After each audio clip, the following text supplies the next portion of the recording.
La parole de Dieu jamais ne passera. Pas s'attacher à ce qui passera. La parole de Dieu, non, jamais ne passera.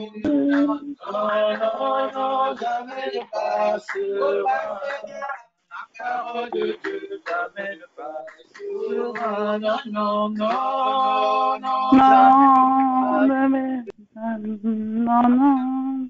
Dieu jamais ne passera. Amen. Amen. Amen, amen. Amen. Amen. Dieu. Bonjour à tous. Bonjour. Bonjour. Bonjour. Très content d'être avec vous ce matin. Amen. Pour nous. Nous avons vu dimanche dernier que le Seigneur nous demandait, tu peux nous résumer ce qu'on a dit dimanche dernier? Que nous devons vivre selon les... J'ai pas trop compris. Qu'est-ce qu'on doit faire? Nous devons vivre comme la parole de Dieu, comme une épouse qui aime Jésus. Amen. Mais il y avait 3 points essentiels. Oui. Quitter, de s'attacher et devenir. S'attacher, ouais. Voilà, quitter, s'attacher, afin de devenir. Amen. Donc on l'a vu dans Genèse 2, verset 24. Il est dit, l'homme quittera son père et sa mère, s'attachera à sa femme. Les deux deviendront une seule chair. Amen.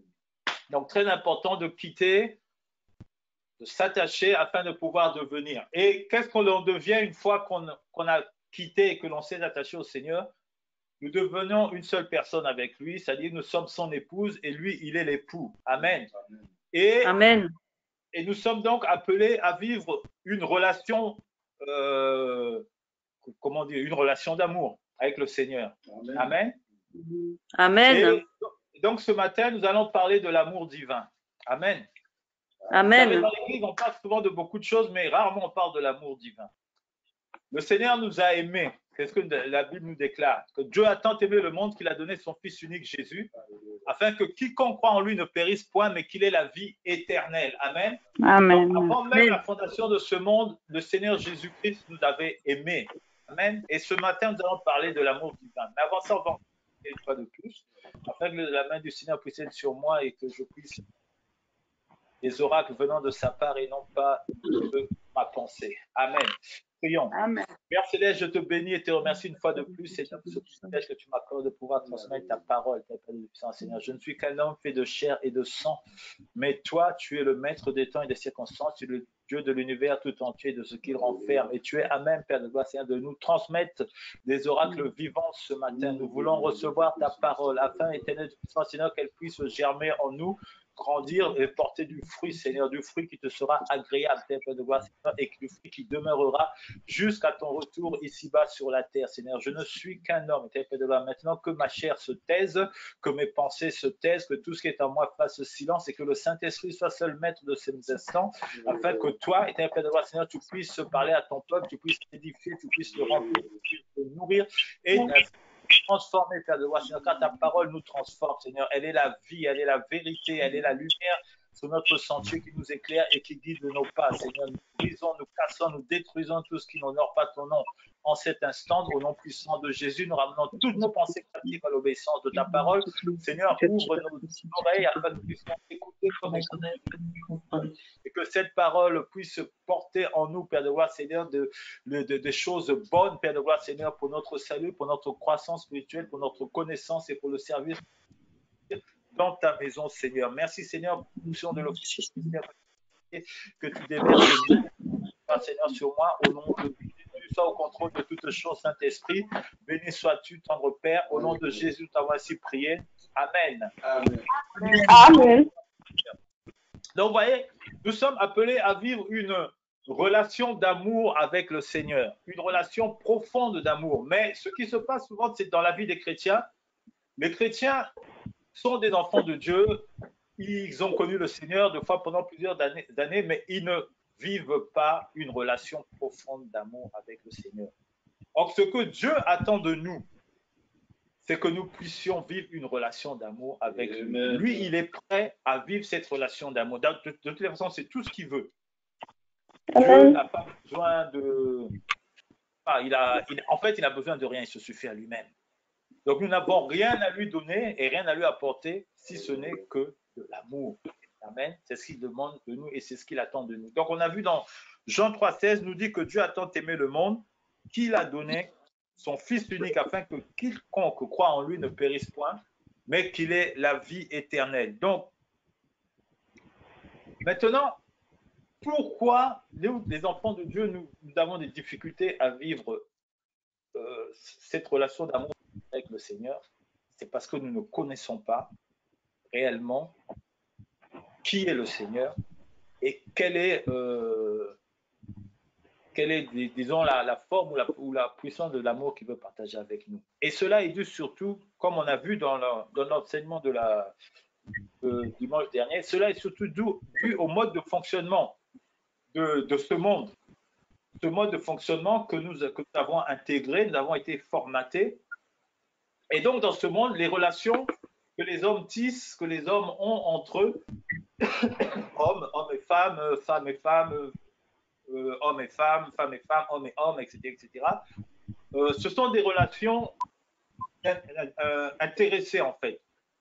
C'est du donnant-donnant. Si tu me donnes ça, je te donnerai ceci. Si tu fais ça pour moi, je ferai cela en retour, etc. C'est souvent comme ça que les relations entre hommes et femmes fonctionnent ici-bas sur la terre. Et donc, une fois qu'on est converti, on emmène ce même mode de fonctionnement avec nous dans l'Église et dans notre vie spirituelle.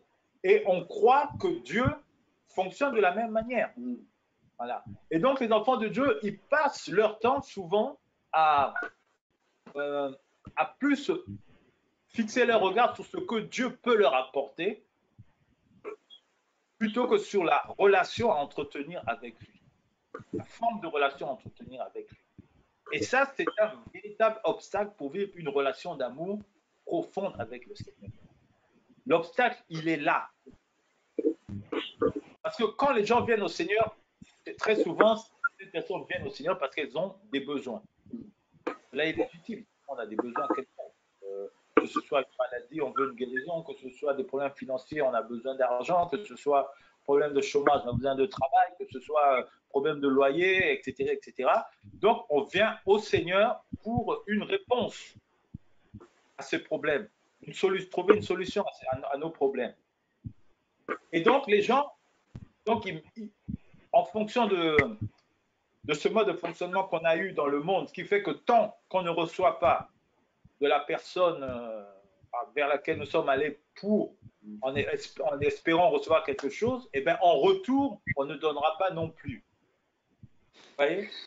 Alors, les gens, tant qu'ils n'ont peut-être pas, ils ne sont pas satisfaits de ce qu'ils attendent du Seigneur, que ce soit une réponse à leurs besoins, que ce soit une maison ou je ne sais pas quoi, et bien, eux aussi, ils sont réticents, ils ont du mal à donner aussi en retour.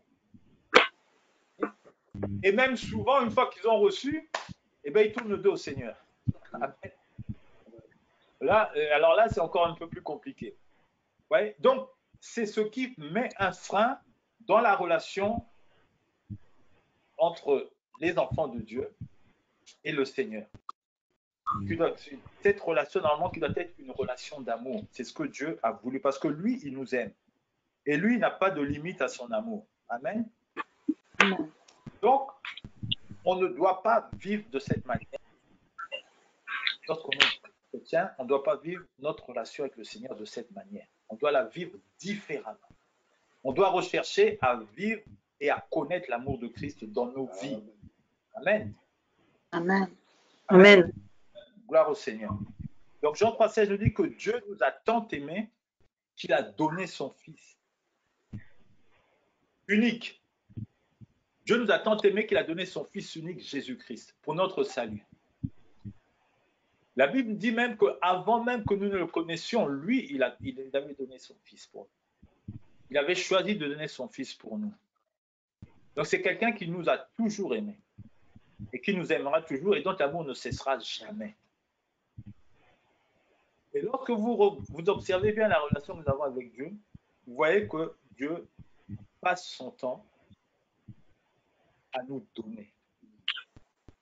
Il a donné son Fils, il a donné le salut, il nous donne la paix, il nous donne la joie, il nous donne beaucoup, beaucoup de choses.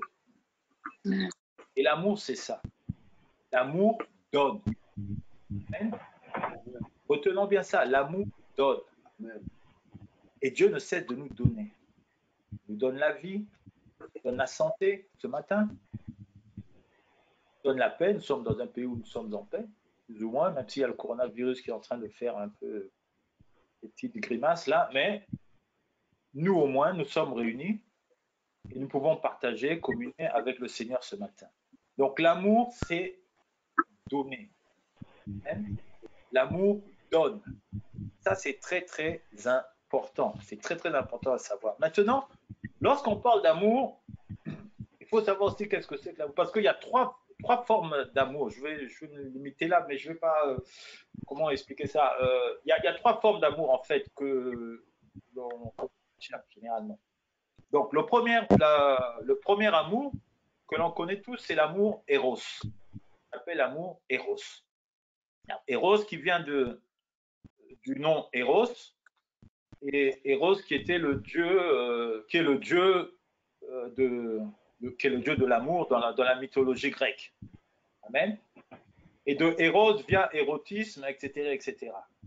Donc cet amour-là qu'on appelle Eros, là je vous parle au niveau de l'Église, de la vie chrétienne, des enseignements chrétiens. Donc cet amour qu'on appelle amour Eros, c'est l'amour, disons, charnel. Amen. C'est l'amour physique. C'est l'amour qui est intéressé par l'apparence, par le plaisir, etc., etc. Ça, c'est l'amour Eros. C'est l'amour que l'on voit au cinéma, c'est l'amour Hollywood. Hein.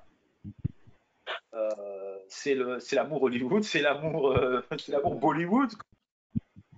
Il y a des Wood partout. Hein. Bollywood à Bombay, il y a Nollywood au Nigeria. Donc, c'est ce genre d'amour-là que vous voyez dans les films, hein, où monsieur sort de je sais pas où, la dame sort de je sais pas où, ils se croisent, c'est le coup de foudre, etc., etc. Puis ça s'embrasse, ça court dans les champs, c'est formidable, voilà. Ça, c'est l'amour Eros. C'est le genre d'amour auquel le monde aspire souvent, hein, les hommes, les femmes, ce monde aspire à cet amour. Voilà. Il faut que j'ai un chéri, il faut que j'ai une chérie, je t'aime, tu m'aimes, moi non plus, etc., etc. On s'aime aujourd'hui, demain on se bagarre, après demain on se rabiboche, etc., etc. Ça, c'est l'amour Eros. Donc, c'est la première forme d'amour. Deuxième forme d'amour, c'est l'amour philia. Donc, on peut l'appeler un amour filial. C'est l'amour qui lie, par exemple, un parent à son enfant. C'est l'amour qui lie un frère et une sœur, ou des frères, ou des parents d'une famille, des cousins entre eux, etc., etc. C'est le même amour qu'on peut retrouver entre des amis, des connaissances. Vous voyez,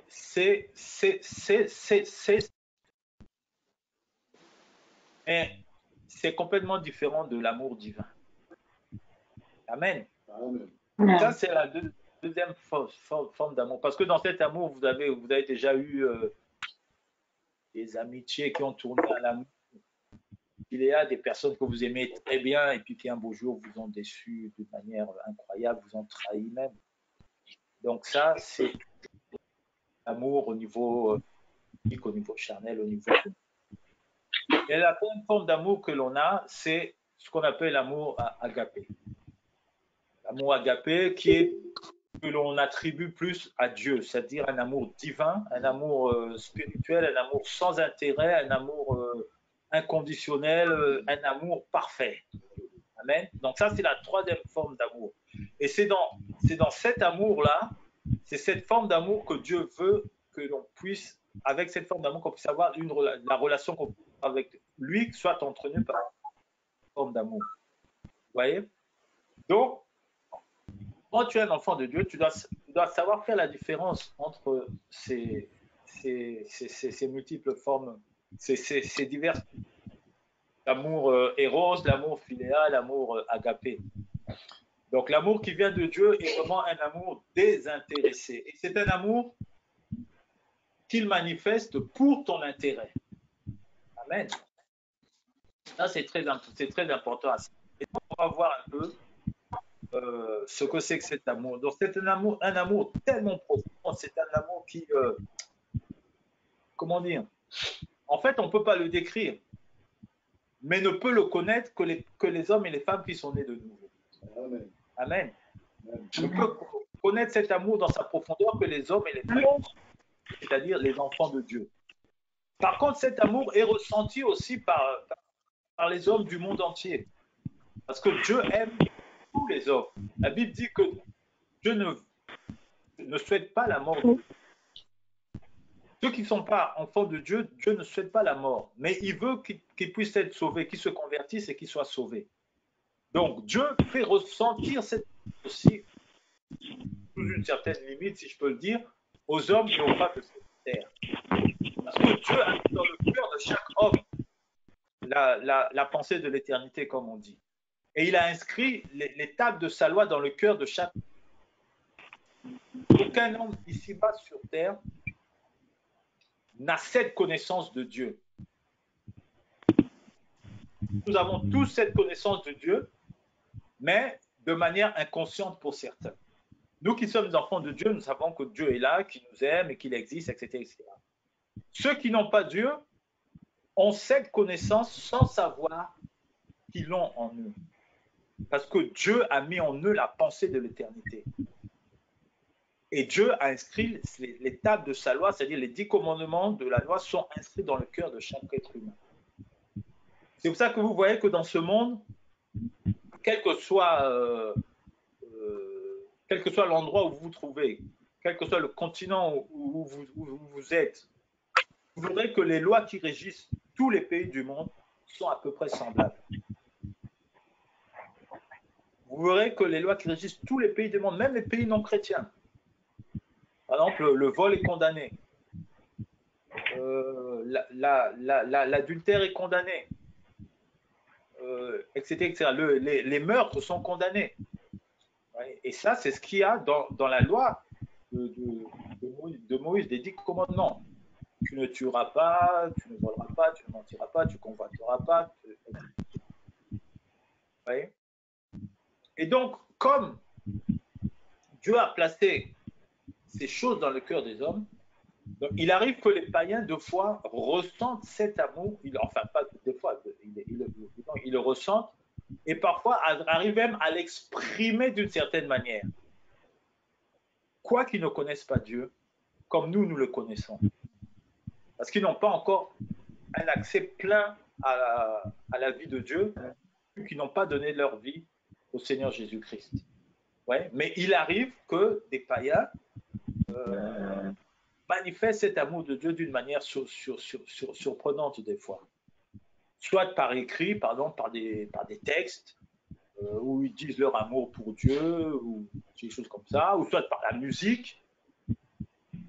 Par exemple, il y a quand je n'étais pas converti, j'écoutais beaucoup de jazz. Et il y a un disque de jazz qui m'avait beaucoup frappé, c'est John Coltrane, qui parle de... C'est l'homme suprême. Un amour suprême. Et ce disque, quand tu l'écoutes, c'est quelque chose qui est profond musicalement parlant. Profond. Et tu sens que la personne qui a composé cette musique, vu qu'il le dédie à Dieu, tu sens qu'il a eu, je sais pas, un contact, quelque chose. C'est vraiment, il a été touché par la grâce, comme on dit, quoi. Il a été touché par quelque chose de spécial. C'est vraiment profond. Et ça, on le retrouve chez pas mal d'hommes et de femmes de ce monde, mais qui n'ont pas donné leur vie à Jésus-Christ et qui ne connaissent rien de la parole de Dieu. Bon, je ne sais pas si ce monsieur était chrétien ou s'il lisait la Bible, mais je ne pense pas. Parce qu'ils sont plus poussés vers les sciences hindous, des trucs comme ça, machin et tout. Mais bref, donc ça c'est pour dire que le monde entier a accès à la... Et nous avons un plus large accès parce que nous avons donné nos vies à Jésus-Christ. Et donc le Seigneur veut que l'on vive son amour, que l'on connaisse cet amour, qu'on vive une relation profonde d'amour avec lui. Amen. On va lire Éphésiens 3, versets 17 et 19.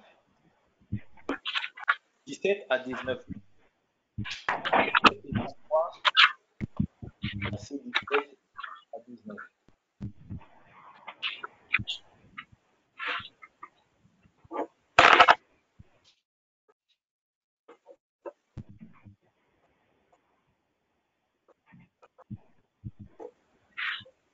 Voilà. Je vais lire au nom du Seigneur. Au nom du Seigneur. Donc, il dit ceci.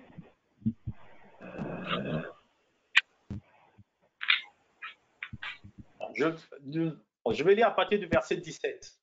Du verset 16, plutôt, excusez-moi. Donc, on va lire de 16 à 19. Éphésiens 3, 16 à 19. Il dit ceci. Afin qu'il vous donne, c'est-à-dire afin que Dieu vous donne, selon la richesse de sa gloire, d'être puissamment fortifié par son esprit dans l'homme intérieur, en sorte que Christ habite dans vos cœurs par la foi, afin qu'étant enraciné et fondé dans l'amour, vous puissiez comprendre avec tous les saints quelle est la largeur, la longueur, la profondeur et la hauteur, et connaître l'amour de Christ qui surpasse toute connaissance, en sorte que vous soyez remplis jusqu'à toute la plénitude de Dieu. Amen. Amen. Je vais le Amen. Verset 16. Afin qu'il vous donne selon la richesse de sa gloire, d'être puissamment fortifié par son esprit dans l'homme intérieur, en sorte que Christ habite dans vos cœurs par la foi, afin qu'étant enraciné et fondé dans l'amour, vous puissiez comprendre avec tous les saints quelle est la largeur, la longueur, la profondeur et la hauteur, et connaître l'amour de Christ qui surpasse toute connaissance, en sorte que vous soyez remplis jusqu'à toute la plénitude de Dieu. Vous voyez ça? Que nous soyons remplis jusqu'à toute la plénitude de Dieu. Je vais jeter un coup d'œil sur mes notes. Donc, Dieu veut que l'on vive la... comment dire, que l'on vive son amour, c'est-à-dire la profondeur de son amour, que l'on connaisse la longueur de son amour, la hauteur, la largesse de son amour. Vous savez que Dieu est infini. Dieu est infini. Et donc, il nous faut aller, si c'est par rapport à la longueur, c'est-à-dire aller de distance, parcourir une distance après une autre, si je peux parler de mètres ou de kilomètres, kilomètre en kilomètre, de kilomètre en kilomètre, de kilomètre en kilomètre, pour découvrir, et encore découvrir, puis redécouvrir, puis redécouvrir l'amour de Christ. De même pour la hauteur, pour la profondeur. Plus tu vas creuser, plus tu découvriras, plus tu vas découvrir, plus tu creuseras, et plus tu chercheras à creuser. Et plus ça sera profond, et plus tu avanceras. Amen. Donc, Dieu, le Seigneur, c'est ce qu'il veut. Mais pourquoi les enfants de Dieu la profondeur de l'amour de Christ? Ça, c'est très important. Je dis tout à l'heure que nous avons un mode de fonctionnement. Ce mode qui fait qu'on est là, bon, on attend de Dieu quelque chose, on demande tout le temps à Dieu quelque chose, on espère quelque chose, mais une fois qu'il a donné ceci, on veut qu'il donne cela, une fois qu'il a donné cela, on veut qu'il redonne autre chose, etc., etc. Mais on ne s'intéresse pas à l'essentiel, qui est la relation que nous devons avoir avec Dieu. Et cette relation, il y a quelque chose, il y a certaines choses aussi qui nous empêchent d'avancer. La première, j'ai appelé ça le doute et la superstition. Amen. Le doute et la superstition emmènent les enfants de Dieu à ne pas vivre une relation d'amour profonde avec le Seigneur. Le doute est un très grand obstacle à nos relations avec Christ. La Bible dit que le juste vivra par la foi. Et sans la foi, il est impossible d'être agréable à Dieu. Sans la foi, il est impossible de plaire à Dieu. C'est ce que nous dit la parole de Dieu. Amen. Et lorsque l'on a des doutes sur Dieu, c'est ce qui arrive souvent aux gens qui ont une relation sur Dieu, parce que tu t'attends à recevoir quelque chose de Dieu. Et tant que tu ne reçois pas cette chose, tu te mets à douter de Dieu. Tu vois? Et donc, le doute est un manque de foi, et le manque de foi est un obstacle dans la relation d'amour que tu dois avoir avec Dieu. C'est un très grand obstacle. Quelqu'un disait, un enfant de Dieu disait, un serviteur de Dieu disait que la monnaie du ciel, c'est la foi. Si tu veux obtenir quelque chose de Dieu, tu vas payer avec la foi. Amen.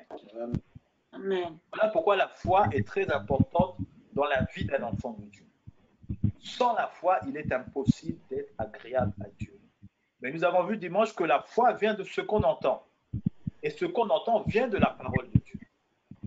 Donc, sans la parole de Dieu dans nos vies et dans nos cœurs, c'est difficile d'être agréable à Dieu et difficile d'obtenir quelque chose de la part de Dieu. Et encore plus impossible d'avoir la relation profonde que nous devons avoir avec notre Seigneur. Amen. Amen. Ça, c'est très important. Et la superstition. Contrairement à ce que l'on croit, beaucoup demeurent superstitieux. Parce que ce monde-là, le monde entier, dans le monde entier, il n'y a aucun homme ici-bas sur terre qui vous dira, enfin, ils vous diront, oui, moi, je ne suis pas superstitieux. Mais dans le fond, la superstition fait partie de tout homme ici-bas sur la terre. Ils vous diront non, Dieu n'existe pas. Oh, vous leur parlerez des choses spirituelles. Ils disent, oh, ça c'est des balivernes.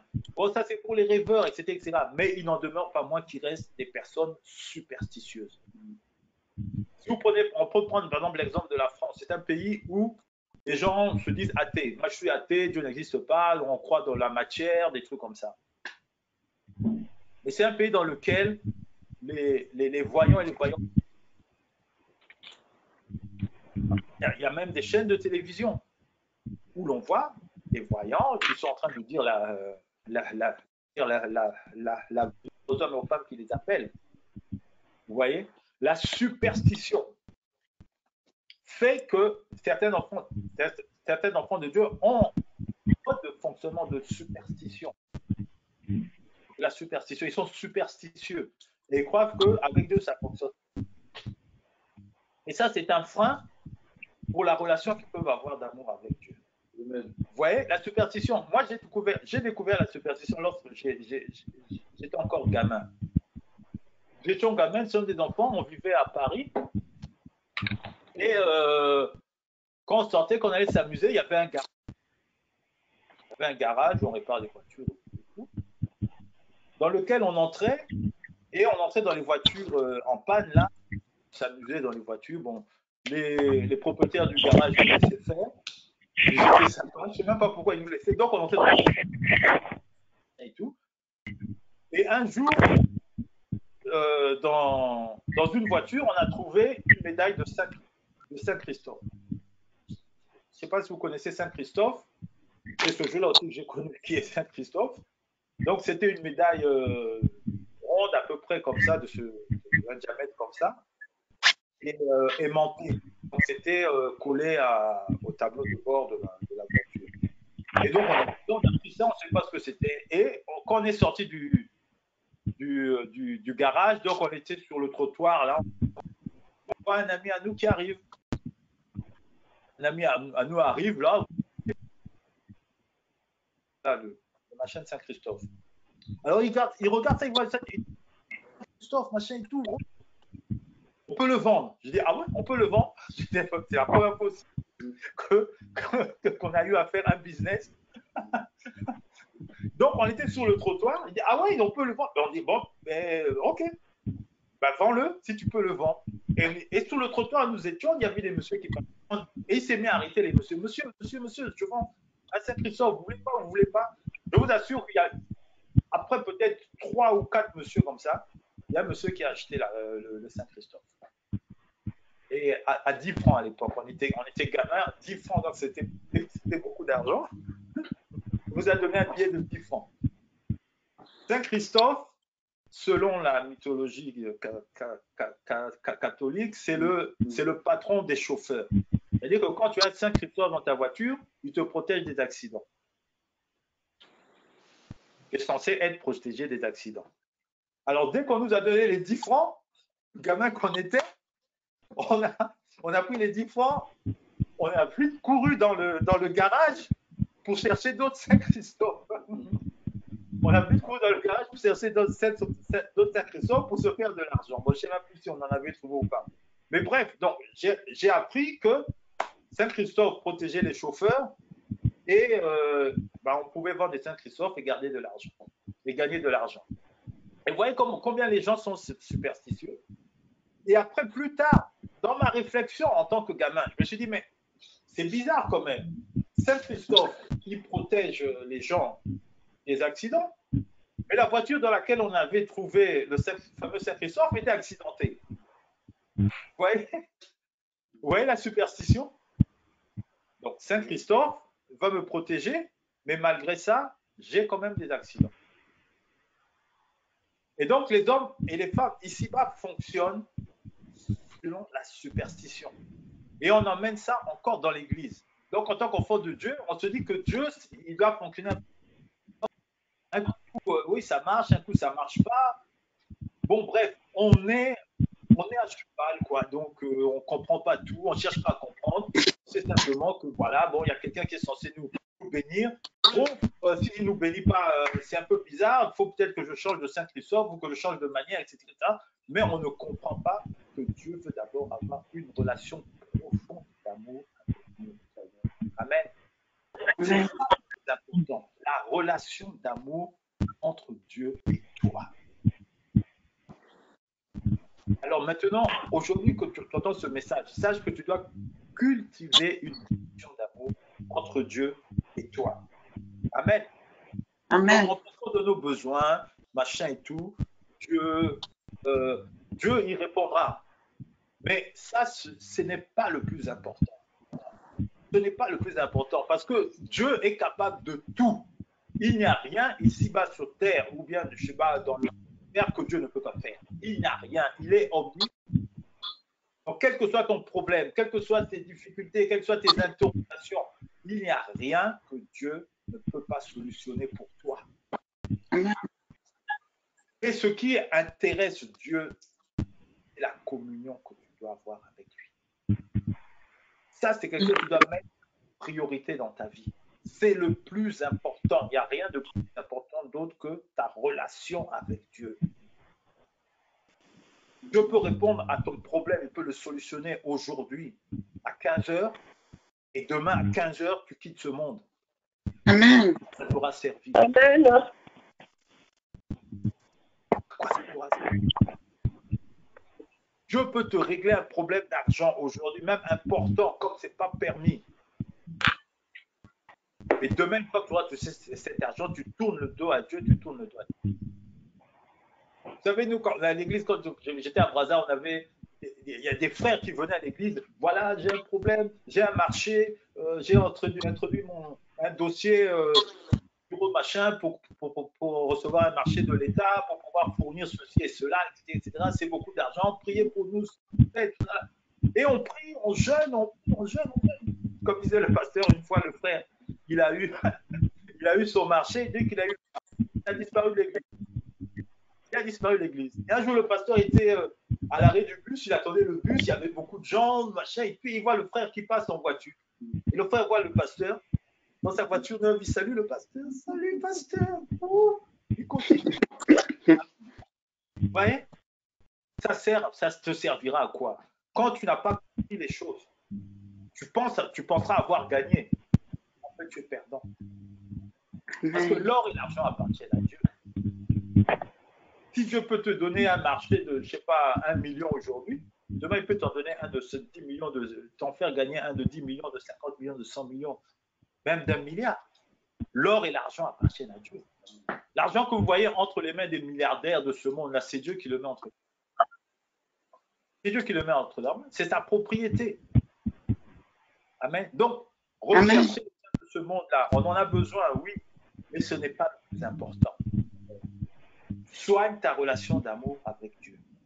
Tu vois? Donc, Dieu, il veut cette relation d'amour, mais pas une relation du style donne-moi, comme moi aussi je te donne, fais ça pour moi, moi aussi je ferai ça pour toi. Si tu fais ça pour moi, non, Dieu n'a pas besoin de ça. Alléluia. Il ne veut pas de ça. Et il faut éviter d'avoir ce genre de relation avec Dieu. Il faut éviter, parce que ça t'empêchera de grandir spirituellement. Dieu, si tu fais ça, bon, désormais à l'église, je ferai ça. Si tu fais ça à l'église, je ferai ceci. Si tu veux, je serai fidèle à l'église. Ça va t'empêcher de grandir spirituellement. Ta croissance spirituelle, ta croissance spirituelle viendra de la communion que tu auras avec Dieu. Amen. On a vu ça dans Éphésiens. Et on va continuer de décortiquer Éphésiens. Alors, j'ai mis... Donc, maintenant, quelle est la solution par rapport à ce problème? Qu'est-ce qu'on doit faire en tant qu'enfant de Dieu? Maintenant que l'on sait qu'il ne faut pas avoir de doute, il ne faut pas être superstitieux, il ne faut pas avoir une relation de donne-moi, moi aussi je te donne, le donnant-donnant, hein, machin et tout. Hein, le rendez-vous du donner, du recevoir, comme qu'est-ce qu'on doit faire? La solution, elle est dans Éphésiens que nous avons lu, là, Éphésiens 3, 14, disons, Éphésiens 3, 14 à 16. Il dit ceci. À cause de cela, je fais devant le Père, duquel tire son nom toute famille dans les cieux et sur la terre, afin qu'il vous donne, selon la richesse de sa gloire, d'être puissamment fortifié par son esprit dans l'homme intérieur. Amen. Voilà. Donc, l'apôtre Paul, c'est ce qu'il demandait, que l'on soit puissamment fortifié dans notre esprit, dans notre homme intérieur, par l'Esprit de Dieu. Amen. Que le Saint-Esprit nous fortifie intérieurement. Mais si tu regardes bien, tu vas plus loin en tant qu'un enfant de Dieu. Parce que l'enfant de Dieu ne s'arrête jamais à ce qui vient de lire là. Il cherche à voir qu'est-ce qu'il y a derrière. Qui est le Saint-Esprit? C'est l'Esprit de Dieu. Mais le Saint-Esprit est Dieu. Le Saint-Esprit est la parole de Dieu. Jésus a dit les paroles que je vous dis, que je vous dis là, elles sont esprit et vie. Amen. Les paroles que moi je suis en train de vous dire, elles sont esprit et vie. Moi, la parole Jésus, je suis esprit et je suis la vie. Vous comprenez? Donc la parole que tu vas accumuler en toi va te fortifier dans l'homme intérieur. La parole de Dieu que tu lis, que tu étudies, que tu médites, elle te fortifie dans l'homme intérieur. Et elle fait partie, ce sont des sortes de relations et de communion que tu as. Tu n'es pas face à de simples écrits. Tu n'es pas face à de l'encre et du papier. Non! Tu es face à la parole de Dieu. Et cette parole est esprit et vie. Il faut prendre ça en compte. C'est très important. Et tu seras fortifié dans ton homme intérieur. Amen. Amen. Une autre chose qui nous empêche de connaître cette relation profonde avec Dieu, c'est la négligence que l'on a vis-à-vis de Christ et de sa parole. Vous voyez, ce que je viens de vous dire là, c'est important par rapport à notre vie spirituelle. Mais nous négligeons souvent Christ et sa parole. Nous, les enfants de Dieu, nous qui connaissons Christ. Vous voyez, Dieu a dit à Josué que ce livre de la loi ne s'éloigne pas de ta bouche. Médite le jour et nuit. C'est alors que c'est vrai que tu auras du succès. dans toutes tes entreprises. Médite le livre de la loi. Ne le néglige pas. La parole de Dieu ne doit pas être négligée. La parole de Dieu ne doit pas être négligée. Quand même tu ne la comprends pas intellectuellement, spirituellement, elle fait son travail. Est-ce que vous comprenez? Spirituellement, elle fait son travail. Le Seigneur a dit, ma parole ne revient pas à moi tant qu'elle n'a pas accompli le travail pour lequel je l'ai envoyée. Amen. C'est-à-dire que quand tu lis une parole, c'est Dieu qui l'envoie. Mais même si tu ne la comprends pas, cette parole, elle est en toi et elle est en train de travailler et d'accomplir le travail pour lequel Dieu l'a envoyé. Amen. Si c'est une transformation, elle accomplira la transformation. Si c'est un changement, elle accomplira le changement. Si c'est une édification, elle édifiera. Vous comprenez, la parole est très importante. Donc, il ne faut pas négliger la parole de Dieu. Négliger ce que Dieu nous demande de faire. Ce que Dieu nous demande d'accomplir, il le faut. Sinon, tu ne peux pas vivre cette relation d'amour profond avec Christ, avec ton Créateur. Amen. Amen. Amen. Amen. Amen. Qu'est-ce que Dieu nous demande dans sa parole? Qu'est-ce que nous négligeons? Nous négligeons sa parole. Nous négligeons son service qu'il nous demande d'accomplir pour lui, pour sa maison. Parce que nous sommes des membres de sa maison, de son corps, membres de son église. Et chaque membre a un rôle bien précis à jouer. Et ça, on le néglige. Beaucoup de gens ne s'intéressent pas au travail que Dieu leur demande de faire. Parce qu'ils pensent qu'ils n'ont que pas. Non.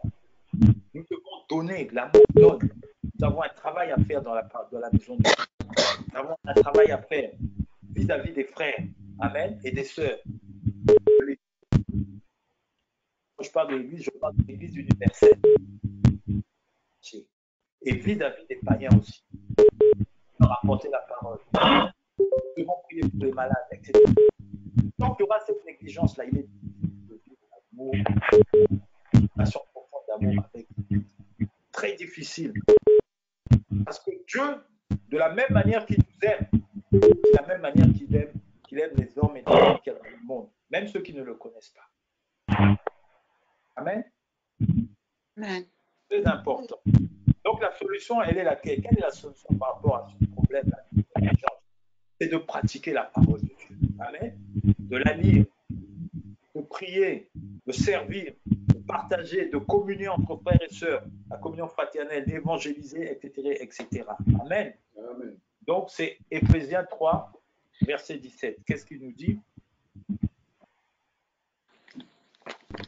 Éphésiens 3, verset 17 nous dit, en sorte que Christ habite le cœur par la foi, afin qu'étant enraciné et puisse comprendre avec tous les saints quelle est la largeur, la longueur, la profondeur et la hauteur. C'est-à-dire, quand tu ne négliges pas la parole de Dieu, cette parole-là t'emmène à une dimension. J'ai bien pas utilisé le terme dimension, mais bref, parce qu'il est un peu galvaudé par les occultismes. Mais cette parole va t'emmener à un certain niveau qui te permettra de comprendre quelle est la profondeur, la hauteur, la largeur de la parole de Dieu. Amen. C'est très important. Et maintenant, en ce moment-là, tu te mettras maintenant à simplement et facilement à ce que Dieu te demande de faire. Amen. Vous comprenez, mes bien-aimés? Amen. Maintenant, la troisième chose qui nous empêche de vivre cette relation d'amour profonde, c'est l'ignorance. Amen. Osée 4, 6. Mon peuple périt par manque de connaissance. L'ignorance fait de sorte qu'on ne cherche pas à approfondir cette relation. L'ignorance fait qu'on néglige cette relation. Des fois, on ne la trouve même pas importante. On se dit, bah, mais si je passe du temps dans la prière, je perds mon temps. Ce n'est pas c'est l'ignorance qui te fait. C'est l'ignorance qui te fait croire des choses comme ça. Amen. Amen. C'est très dangereux. Ne soyons pas ignorants. Amen. Jean 17, 3. Jean 17, 3, qu'est-ce qu'il nous dit?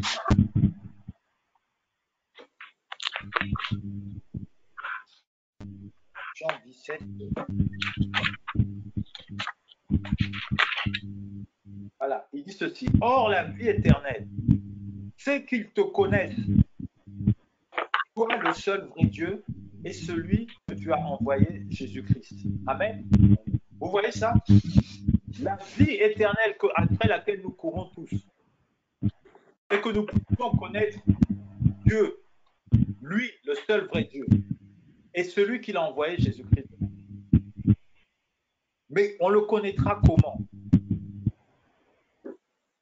Par nos propres moyens, par notre... Je sais pas, parce que nos pensées... Non! Dieu est dans sa parole. Jésus est dans la parole. C'est dans la parole qu'on va découvrir.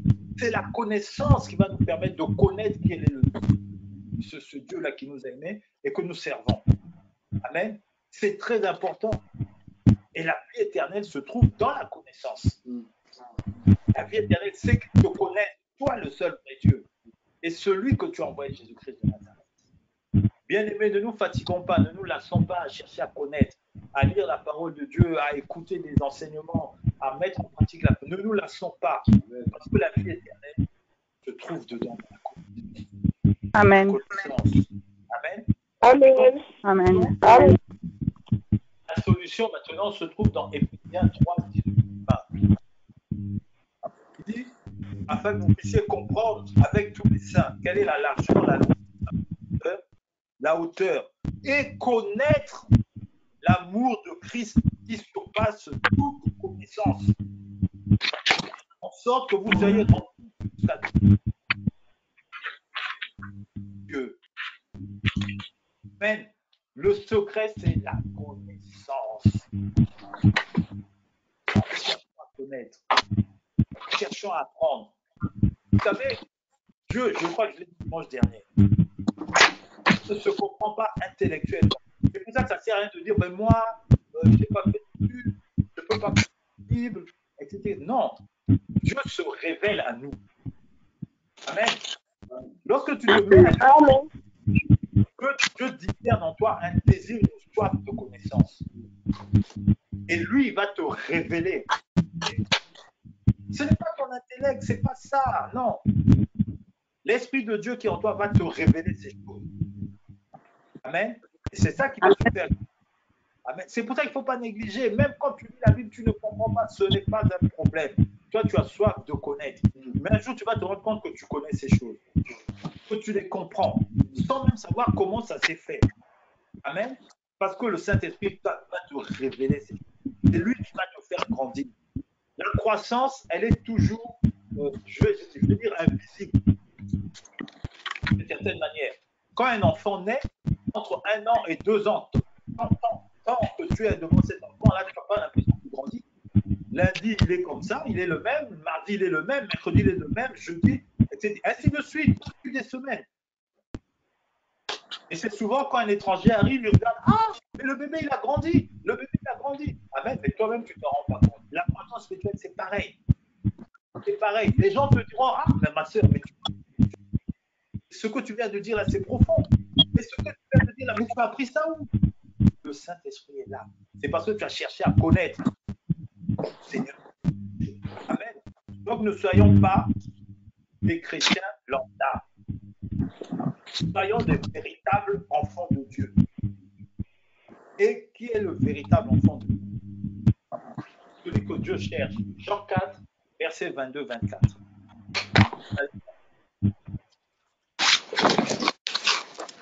Jean 4, versets 22 à 24.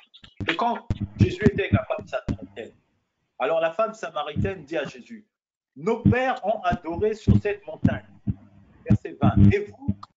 Et vous dites, vous, que le lieu où il faut adorer est à Jérusalem.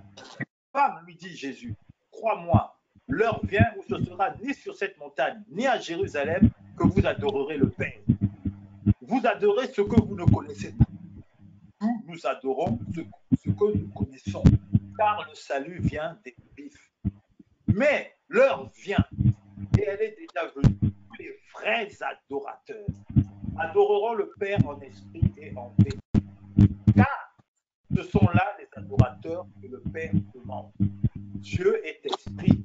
Il faut que ceux qui l'adorent en esprit et en esprit. Amen. Vous voyez, qu'est-ce que Dieu cherche? Dieu veut de véritables des hommes et des femmes qui l'adoreront en esprit et en vérité. Et un des secrets pour la relation profonde d'amour avec Dieu, c'est l'adoration. Amen. Tu dois devenir un adorateur en esprit. Un adorateur, un véritable. Et qu'est-ce que c'est que l'adoration? L'adoration, souvent on nous explique que l'adoration et la louange, l'explication, elle se tient. C'est-à-dire que la louange, c'est dire les hauts faits de Dieu, c'est proclamer ce que Dieu fait, les bonnes choses que Dieu fait pour nous. Hein? Il fait lever le soleil, il nous donne la vie, il nous donne la santé, il répond à nos prières, etc. etc. Ça sont les hauts faits de ce que Dieu donne, ce que Dieu fait. Ça, c'est la louange. Et l'adoration, c'est dire à Dieu ce qu'il est. Amen. Vous comprenez? C'est-à-dire que Dieu, tu es grand, tu es bon, tu es puissant, tu es miraculeux. Ça, c'est de l'adoration. Amen. Mais quand on regarde ces mots, louange et adoration, en fait, ils tirent leur origine d'un seul et même mot grec qui est proskuneo. Et proskuneo, c'est un mot qui traduit d'une certaine manière, veut dire donner et se donner. Amen. Vous avez vu, on a dit que l'amour donne. Et l'adorateur, c'est celui qui se donne à Dieu, qui se donne à Dieu. Amen. Deviens un adorateur. Passe du temps dans l'adoration. Ne perds pas ton temps. Quand tu es en prière, à simplement demander des machins. C'est Seigneur, donne-moi ça. Seigneur, fais ceci. Seigneur, le pneu de la voiture. Seigneur, machin. C'est des petites choses. Imaginez qu'un jour, Bill Gates, le milliardaire, vienne vous prendre. Il vous dit, bon, désormais, monsieur ou bien madame, vous habitez chez moi. Vous avez les mêmes droits que tous mes enfants. Et que vous, tous les jours, vous voyez Bill Gates, j'ai besoin de farine. Bill Gates, j'ai besoin de pain. Bill Gates, j'ai besoin. Mais Bill Gates, il va vous prendre pour quelqu'un qui est un peu taré. Parce que si tu as faim et que tu habites chez Bill Gates, tu rentres dans la cuisine, tu te sers, sans problème. Si tu vas vider le congélateur, le frigo, je ne sais pas quoi, il n'y a pas de souci. Tu as besoin d'ordinateur, tu vas dans la pièce, tu as un ordinateur, tu te sers. Amen. Donc, Bill Gates ne va pas perdre son temps à chaque jour 1000 euros, 100 euros, un milliardaire, multimilliardaire. Mais il voudra une relation avec toi, échanger avec toi, partager avec toi, parce qu'il t'a pris pour un but. C'est la même chose avec Dieu. On passe notre temps à demander. Dieu, la Bible dit qu'avant même que tu ne n'ouvres ta bouche pour demander, il sait ce dont tu as besoin. Et avant même que tu aies terminé de prier, il t'a déjà exaucé. Amen. Amen. C'est ce que le Père avait dit. Vous connaissez l'histoire du fils prodigue. Quand le fils prodigue est revenu à la maison, le père a dit, bon, on va tuer le bœuf, on va tuer, donnez-lui, habillez-le, mettez-lui la belle robe, mettez-lui la bague. Et le grand frère s'est irrité, il était fâché. Et il a dit au père, oh, mais moi je te sers ici depuis toujours, donc depuis je suis là, tu n'as jamais tué un bœuf pour moi, machin et tout. Et Dieu a dit, mais il fallait qu'on le fasse parce que ton petit frère était mort, mais il est revenu à la vie. Mais par contre, toi, tu ne sais pas que tout ce qui est ici est à toi aussi. Et si tu as besoin d'un bœuf, tu n'as pas besoin de me le demander. Tu prends le bœuf, tu l'as fait. C'est moi. Amen. Vous comprenez? C'est ça ce qui se passe avec Dieu. Devenons des adorateurs. Amen. Cherchons à adorer Dieu. L'amour de Dieu, cette relation d'amour que Dieu veut. Cherchons à la cultiver. Amen. Amen. Et vous verrez, ceux qui vont se mettre à adorer Dieu, ceux qui vont prendre du temps, plus vous prendrez du temps à adorer Dieu, plus vous irez dans la profondeur de la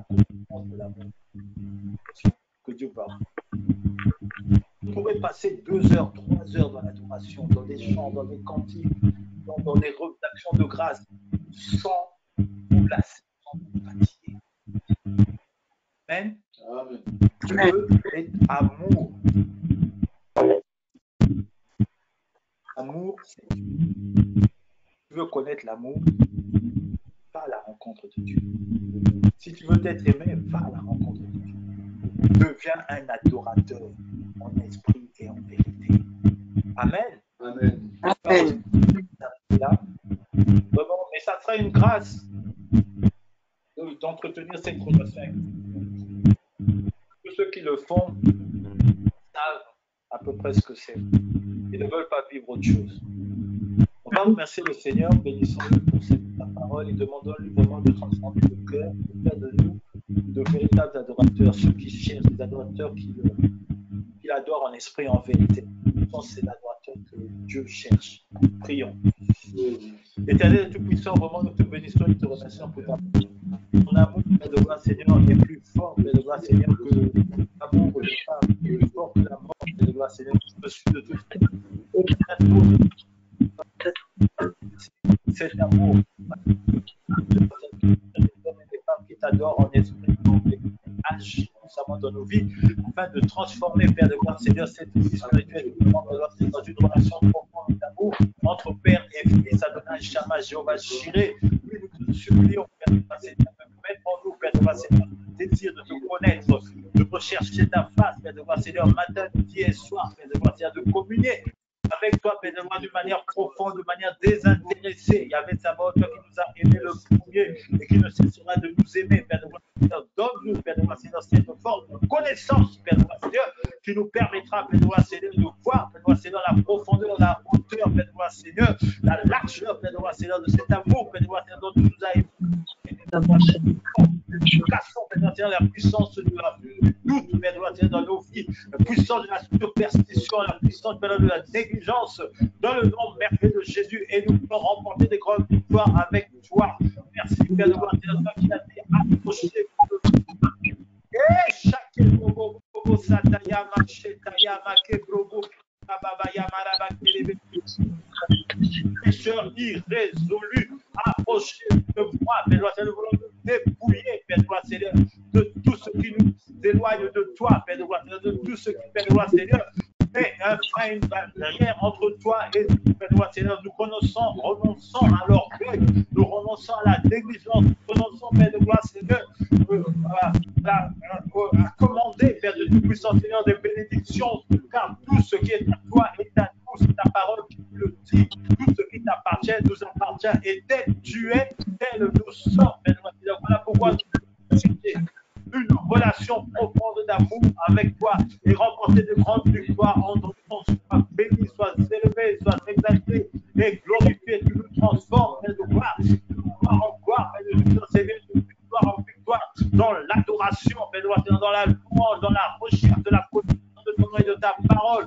Sois exalté, le Dieu de lumière, le Dieu de puissance, le Dieu de sagesse, le Dieu de vérité. Il n'y a point d'autre Dieu si ce n'est toi, et toi seul mérites la louange et l'adoration. Merci, Père Céleste, Seigneur, sois exalté et glorifié. Au nom de Jésus, nous te remercions, Seigneur. Que ton nom soit béni, ton Père. Alléluia. Amen. Amen. Amen. Amen. Bien-aimés. Alléluia. Amen.